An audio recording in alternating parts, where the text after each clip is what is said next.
지금 워싱턴의 기득권 세력인 민주당 딥스테이트가 대한민국을 향해 경제 주권을 내놓으라며 무역법 301조라는 핵폭탄급 협박을 가해왔습니다. 이것은 단순한 견고가 아닙니다. 1980년대 잘 나가던 일본의 반도체와 자동차 산업을 하루아침에 박살내버렸던 바로 그 악명 높은 슈퍼 301조의 망령이 2025년 오늘 다시 부활한 것입니다. 그들은 구글과 애플 같은 빅테크 기업의 이익을 대변하며 한국의 공정거래법 입법을 막기 위해 우리 정부를 압박하고 있습니다. 마치 일본을 플라자 합의로 무릎 꿇렸듯 한국도 디지털 식민지로 만들겠다는 오만한 속셈입니다. 하지만 그들이 간과한 것이 있습니다. 대한민국은 일본처럼 순순히 당하고만 있지 않습니다. 워싱턴의 관료들이 책상머리에서 서류 뭉치를 흔들며 위협하는 바로 그 순간 대한민국의 기업들은 조용히 그러나 치명적으로 세계 경제의 진짜 혈관인 자원시장을 통째로 집어삼키고 있었습니다. 11월 20일 포스코 인터내셔널이 인도네시아의 거대 팜 농장 기업을 전격 인수하며 식량과 에너지 안보의 방파제를 구축했고 SK 지오센트릭은 에탄가스라는 새로운 에너지원을 확보하며 석유화학 산업의 판을 뒤집었습니다. 이것은 미국의 디지털 족수에 맞서 한국이 실물 경제의 통제권으로 응수한 완벽한 카운터펀치입니다. 오늘 대한민국이 어떻게 미국의 딥스테이트가 쳐놓는 함정을 비웃으며 자원 독립이라는 거대한 성을 쌓아 올렸는지 그 전율 돋는 반격의 드라마를 낱낱이 공개합니다. 먼저 11월 20일 새벽에 들어온 충격적인 첩보부터 분석해드립니다. 미국의 유력 정치 전문 매체 폴리티코는 트럼프 행정부의 이함기를 틈타 바이든 정부의 잔존 세력인 미국 무역대표부 USTR이 한국 정부에 강력한 경고장을 날렸다고 보도했습니다. 내용은 간단하면서도 오만하게 짝이 없습니다.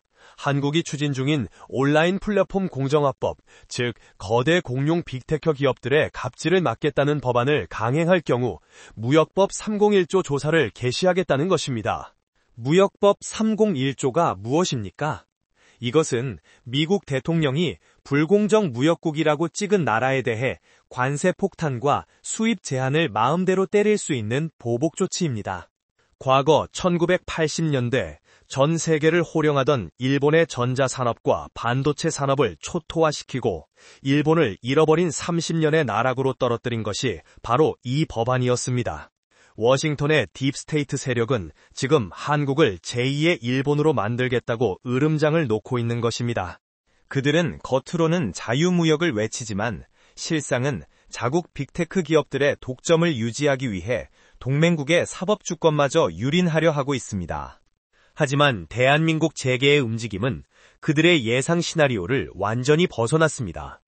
워싱턴이 디지털 공간의 지배권을 두고 시비를 걸 때 한국의 기업들은 지상의 실물 자원을 장악해버리는 성동격서의 전략을 구사했습니다. 11월 20일 오전 9시 포스코 인터내셔널이 쏘아올린 신호탄은 전 세계 원자재 시장을 경악하게 만들었습니다. 포스코 인터내셔널은 무려 1조 3천억 원이라는 천문학적인 금액을 베팅해 인도네시아의 대형 팜 농장 기업인 삼포르나 아그로의 경영권을 전격 인수했습니다. 이것이 왜 대단한 사건인지 아십니까? 단순히 기름 짜는 회사를 산 것이 아닙니다. 포스코가 확보한 농장의 면적만 무려 12만 8천 헥타르, 서울시 면적의 2배가 넘습니다. 이곳에서 생산되는 팜유는 단순한 식용유가 아닙니다. 바이오 항공유, 바이오 디젤 등 차세대 친환경 에너지의 핵심 원료입니다. 인도네시아는 자원 민족주의가 강한 나라입니다. 자국의 자원을 함부로 외국에 넘기지 않기로 유명한데 한국 기업이 이 거대한 영토와 자원 생산기지를 통째로 집어삼킨 것입니다. 이는 식량 안보와 에너지 안보라는 두 마리 토끼를 동시에 잡은 것이며 유사시 미국이나 중국이 자원을 무기화하려 할 때 우리가 독자적으로 생존할 수 있는 생명줄을 확보했다는 뜻입니다. 일본의 종합상사들이 최근 중국의 수산물 수입 금지 조치와 자원 가격 폭등으로 비명을 지르고 있는 것과 비교하면 한국의 행보는 그야말로 광폭적이고 전략적입니다. 여기에 더해 같은 날 오전 8시 25분 SK 지오센트릭에서도 놀라운 소식이 들려왔습니다. 바로 에탄가스 도입을 통한 원료 다변화 전략입니다. 지금까지 한국의 석유화학 산업은 원유에서 뽑아내는 납사에 전적으로 의존해왔습니다. 하지만 국제 유가는 춤을 추고 중국발 저가 물량 공세는 거세지고 있습니다. SK는 이 위기를 돌파하기 위해 납사보다 가격 변동성이 낮고 에틸렌 생산 효율이 월등히 높은 에탄가스를 대규모로 도입하기로 결정했습니다. 이를 위해 SK가스와 전략적 업무 협약을 체결하고 울산에 거대한 에탄 저장 터미널을 구축하고 있습니다. 이것은 무엇을 의미합니까? 미국의 셰일가스 혁명 이후 쏟아져 나오는 저렴한 에탄을 우리가 가져와서 우리의 제조 경쟁력을 극대화하겠다는 것입니다. 아이러니하게도 한국을 압박하려는 미국의 자원을 역이용해 한국 기업의 체력을 키우는 신의 한 수입니다. 워싱턴의 딥스테이트 관료들이 서류 뭉치를 들고 한국의 규제를 탓하고 있을 때 한국 기업들은 미국의 앞마당에 있는 자원과 동남아의 거점 자원을 싹쓸이하며 실물 경제의 펀더멘털을 강화하고 있습니다. 트럼프 당선인 측, 즉 미국의 실용주의 세력은 이러한 한국의 행보를 오히려 반길 수밖에 없습니다. 트럼프는 허상에 불과한 PC주의나 말만 번지르르한 IT 빅테크보다는 공장을 돌리고 에너지를 생산하는 제조와 자원 산업을 중시합니다. 포스코와 SK의 이러한 투자는 트럼프가 강조하는 에너지 독립과 제조업 부활이라는 코드와 정확히 맞아떨어집니다. 반면 바이든 정부의 잔재인 USTR 관료들이 휘두르는 무역법 301조는 이제 낡은 칼에 불과합니다. 한국이 쥐고 있는 것은 단순한 반도체 기술이 아닙니다.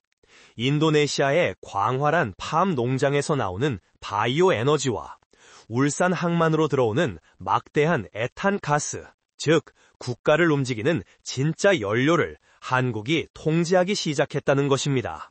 일본을 보십시오.